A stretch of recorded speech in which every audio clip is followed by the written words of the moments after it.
السلام علیکم، میں ہوں عامر خاکوانی۔ کل عثمان ڈار کی جو انٹرویو تھا، اس کے بعد جو اگلے جو کون لوگ ہو سکتے ہیں، میں نے سوچا تھا پچھلے ولاگ میں اس پہ بات کی، میں سوچا اس پہ الگ ولاگ میں بات کروں۔ خبریں اطلاعات یہ ہیں کہ تحریک انصاف کے جو رہنما اس وقت مسنگ پرسنز ہیں، یا بظاہر وہ نہیں سامنے گمشدہ ہو چکے ہیں، ان کو پکڑے جانے کی اطلاعات ہے، لیکن وہ کسی کورٹ آف لا میں عدالت میں پیش نہیں کیے گئے۔ ان کے بارے میں اطلاعات ہیں کہ اگلے چند دنوں میں ان میں سے کوئی اور اس طرح کی انٹرویو یا پریس کانفرنس ہوگی، اور عمران خان پہ چارج شیٹ ہوگی، اور اس سے مذمت کا اعلان اور سب چیزوں کا اعلان ہوگا۔ اور تو اس دفعہ بات صرف پریس کانفرنس تک نہیں ہوگی، اس دفعہ الزامات پہ بھی ہوگی۔ اور ممکن ہے جب یہ آپ ویڈیو سن رہے ہو تو آج کسی کا آ بھی جائے، آج یا کل میں بھی۔ اور 3 4 5 نام بتائے جا رہے ہیں۔ شیخ شید کے بارے میں بھی کہا جا رہا ہے، شیخ صاحب پچھلے کئی دنوں سے غائب ہیں۔ صداقت عباسی اس سے زیادہ دنوں سے غائب ہیں۔ اور ایک دلچسپ نام فرق حبیب کا بھی ہے، فیصل آباد سے پی ٹی آئی کے رکن اسمبلی تھے، تحریک انصاف کے پرانے میڈیا ونگ کے پرانے نظریاتی ساتھی ہیں، جنگ ہیں۔ عمران خان نے ان کو کافی آگے لے آئے، موقع دیے، ان کو اچھے منسٹر بھی بنایا، اور بڑے ووکل ہیں۔ ابھی پچھلے دنوں کافی بولتے رہے، لیکن پھر اب وہ منظر عام پہ آئے۔ ان کے ساتھ کچھ لوگ جو پکڑے گئے تھے وہ ان کو سامنے آ گئے ہیں، شیخ رشید کے ڈرائیور وغیرہ بھی سامنے آ گئے ہیں۔ تو وہ فرق حبیب کے بارے میں بھی یہی اطلاع ہے کہ وہ بھی شاید عثمان ڈار کی طرح ہی کہیں پر بیٹھ کے سوچ رہے ہیں اور کچھ سوچ بچار کر رہے ہیں۔ تو وہ سوچ بچار کا نتیجہ شاید سامنے آئے، اور یہ ایک ایک کر کے 2 3 4 لوگ جو ہیں یہ شاید اس طرح پریس کانفرنس عثمان ڈار کی طرح کی 9 مئی کا سارا ملبہ عمران خان پہ ڈالنا، یہ نیا ماڈیول ہے۔ دیکھیں پہلا جو طریقہ تھا، پہلا جو تھا کہ لوگ اس وقت آتے تھے، اور ایک بدنام ہو گیا تھا اسلام آباد پریس کلب میں کہ وہاں پہ کرسی رکھی جاتی تھی، وہ آتے تھے وہاں پہ پریس کانفرنس کرتے تھے، اور پی ٹی آئی 9 مئی کی مذمت کرتے تھے، اور پی ٹی آئی سیاست سے علیحدگی کا اعلان اور پی ٹی آئی چھوڑنے کا اعلان کرتے۔ ڈاکٹر شیریں مزاری نے ایسا کیا، عامر کیانی نے ایسا کیا، اسد عمر نے بھی ایسا کیا، پھر یہ کئی خواتین رہنماؤں میں سے ملیکہ بخاری نے، اور بھی اس طرح کچھ لوگ تھے، یہ کرتے رہے۔ پھر کچھ لوگ زیادہ جو تھے وہ الزامات بھی لگاتے رہے، جس طرح فیاض چوہان وغیرہ نے کیا، لیکن کچھ لوگ تھے جو بڑی خاموشی سے چلے گئے اور انہوں نے کوئی بات نہیں کی۔ مثلاً جس طرح ڈاکٹر شیریں مزاری ہیں، شیریں مزاری نے واقعتاً سیاست سے بالکل ملاطہ لوگوں کے گھر بیٹھ گئی۔ عامر کیانی وغیرہ اور دوسرے لوگ جو تھے وہ اگلے چند دنوں میں ہی پارٹی میں شامل ہو گئے۔ فواد چودھری نے ٹویٹ کیا تھا، وہ سامنے نہیں آئے تھے۔ پریس ہٹک بھی پریس کانفرنس کرنے نہیں گئے تھے، انہوں نے 1 2 صحافیوں کو بلا لیا تھا اپنے پاس کمرے میں ہی، وہاں پہ اسد کیسر بھی تھے۔ اسد کیسر خیر وہ بالکل خاموش رہے تھے، لیکن پریس ہٹک بات کرتے رہے تھے۔ تو انہوں نے یہ طریقہ کار اختیار کیا تھا۔ اور پھر بیچ میں کچھ دنوں بعد پھر کچھ اور لوگوں کے ویڈیوز بھی آئی ہیں، کچھ ارکان اسمبلی تھے، ٹکٹ ہولڈرز تھے پی ٹی آئی کے مختلف جگہوں پہ، سرگودا سے، ملتان سے بھی سینٹر ان کے اون عباس بپی ان کی بھی آ گئی، اور بھی کچھ لوگوں کی جنہوں نے پی ٹی آئی چھوڑنے کا اعلان کیا، 9 مئی کی مذمت کا، پی ٹی آئی چھوڑنے کا، اور تھوڑا سا تحریک انصاف کی سیاست سے لا تعلقی کا، اس طرح کے مختلف لوگوں کے ایسے آتے رہے۔ لیکن وہ امپیکٹ شروع میں امپیکٹ بنا، جب کوئی لوگ چھوڑ کے گئے تو لگا کہ سب پی ٹی آئی بکھر گئی ہے، حالانکہ کافی سارے لوگ موجود تھے، لیکن بہرحال ایک امپیکٹ بن گیا اس سے۔ اور لیکن پھر جب انڈیویجول آتے رہے اس سے زیادہ فرق نہیں پڑا۔ اب جو یہ جو ہے، اب عمران خان کے خلاف کیسز بھی چونکہ کافی آفی بڑھ چکے ہیں، ایک میں سزا ہو بھی گئی، سزا اگرچہ معطل ہے کہ ظاہر کیس چل رہا ہے نا، اور دوسرے کیسز سائفر والا کیس بہت تیز ہو گیا ہے، اور بھی معاملے بڑھیں گے آگے۔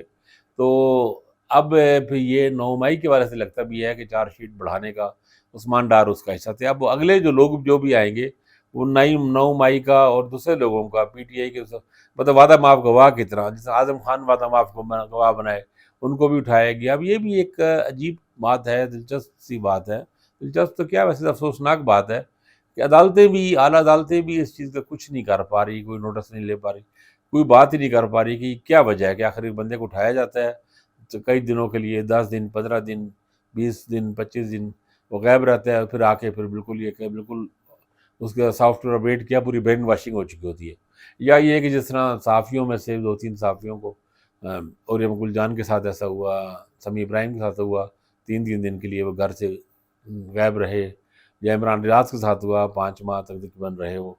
تو یہ سارا بہت ہی ایک ایسا عجیب و غریب معاملہ چل رہا ہے جس کے بارے میں کچھ کہہ نہیں پا رہے ہیں ہم، کسی کے لیے بھی کہنا کچھ سمجھ نہیں آ رہی چیزوں کی نا۔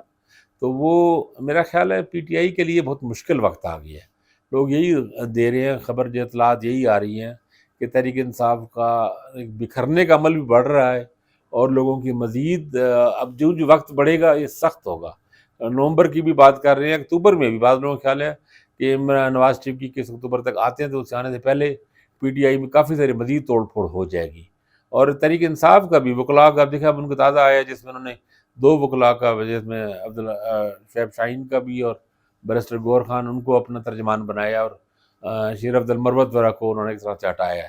اب وہ اپنے الگ مسائل چل رہے ہیں. اب میرا خیال ہے اگلے دنوں میں پی ٹی آئی پر یہ پریشر بھی آئے گا کہ وہ الیکشن کرا کے کسی کو چیئرمین بنائے, نہیں تو ان کا نام اور وہ جو نشان ہے وہ بیلٹ پیپر پر نہیں رہ سکے گا. اب اس میں عمران خان کے مسئلہ ہوگا کس کو بنایا, کیونکہ عمران خان اور شاہ محمود قریشی دونوں ہی لگ رہا ہے بظاہر ایسا لگ رہا ہے کہ سائفر کیس میں نائل ہونے جا رہے ہیں, سزا دونوں کو ہونے لگی ہے. چودھری پرویز الہی صدر ہیں, لیکن اس پہ بھی اعتماد کر سکتے ہیں یا نہیں کر سکتے. بعض بیچ میں بشرا بی بی کی خبر چلتی رہی. اب ایک اور خبر کا سینئر صحافی سے بات ہو رہی تھی, وہ کہہ رہے تھے ممکن ہے کہ علیمہ خان آگے آئیں. تو میں نے کہا علیمہ خان کو بھی اگر عمران خان بنائیں گے تو وہ پھر وہی موروثیت اور وہی بات ہو جائے گی. لیکن ان کا کہنا تھا نہیں, بات یہ ہے کہ علیمہ خان پارٹی کارکنوں میں زیادہ مقبول اور زیادہ ان کے لیے قابل قبول ہو سکتی ہے, لیکن اگر ایسا ہوگا تو ان کو بھی گرفتار کر لیا جائے گا. عمران خان کی ہمشیرگان پہ بھی پریشر, بشرا بی بی کا جب نام آیا تو خاور مانیکا کو بھی اریسٹ کر لیا گیا, اب جوڈیشل ریمانڈ پر جیل بھیجا گیا. اور اس کے بعد خاور مانیکا کے بیٹے یعنی بشرا بی بی کی اولاد بچے بھی زیادہ میں آ سکتے ہیں. چیزیں بہت مشکل ہو گئی ہیں پی ٹی آئی کے لیے. اب وہ عمران خان کوئی راستہ بھی نکالنا نہیں چاہ رہے بیچ میں کوئی ایسی صورتحال, لیکن جس طرف جا رہے ہیں تو وہ تو پھر ان کے لیے الیکشن نہ لڑنے والی بات ہی ہے کہ جب بالکل ہی آپ کے بالکل ٹوٹ پھوٹ کے پردے ہو جائیں گے تو پھر اب کیا الیکشن لڑیں گے بھی تو کیا لڑیں گے. تو وہ کوئی درمیانہ راستہ نکالنے کی صورتحال میں خل بن رہی ہے. اب یہ اطلاعات بھی آ رہی ہیں کہ بعض ذرائع یہ کہہ رہے ہیں کہ یہ جو ڈیل کی جو خبریں ہیں یہ بھی پی ٹی آئی کے لوگ خود لگوا رہے ہیں اور ایسی نہیں ہے حقیقت. حالانکہ کچھ چیزیں چل تو رہی ہیں, ایسا نہیں ہے کہ نہ چل رہی ہو, لیکن بس میرا خیال ہے کہ جس طرح اسٹیبلشمنٹ بھی بعض اوقات کہتے ہیں ایک سے زیادہ ہوتے ہیں حصے, تو وہ جس طرح مختلف چیزیں بہت کنفیوژن ہے اس وقت, کنفیوز صورتحال ہے. جو چیز کلیئر ہے وہ یہ نظر آ رہی ہے کہ تحریک انصاف کے لیے اسپیس کم سے کم ہو رہی ہے, عمران خان کے لیے مشکلات بڑھ رہی ہیں, اور تحریک انصاف کے رہنماؤں کا تحریک انصاف میں رہنا بہت مشکل ہوتا جا رہا ہے.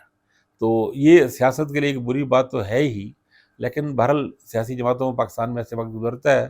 اب دیکھنا یہ یہاں پتہ لگے گا تحریک انصاف کا جو انٹرنل جو انر جو اس کا سیلف ہے, اندرونی اس کی ساخت اسٹرکچر کتنا مضبوط ہے, اور کارکن کتنے کمیٹڈ جڑے رہتے ہیں کہ وہ یہ سارا دھچکا اور یہ مسائل سہ جائیں. کیونکہ جنرل ضیاء کے دور میں پیپلز پارٹی کے ساتھ بھی ایسا ہوا تھا, لیکن پیپلز پارٹی دوبارہ کھڑی ہو گئی بعد میں, اور الیکشن جیسے ہی جنرل ضیاء کی ڈیتھ ہوئی چند 6 ماہ کے اندر ہی بینظیر بھٹو وزیر اعظم بن گئی.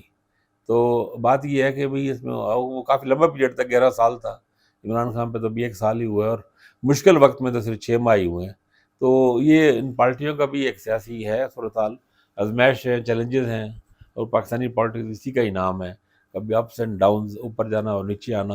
دیکھنا ہے کہ کیسے اس راستہ نکالتے ہیں, اپنی غلطیاں جو 9 مئی کی غلطی ہوئی ہے ان سے, اس غلطی کو کیسے سنوارتے اور سدھارتے ہیں. اپنا خیال رکھیے گا. اللہ حافظ.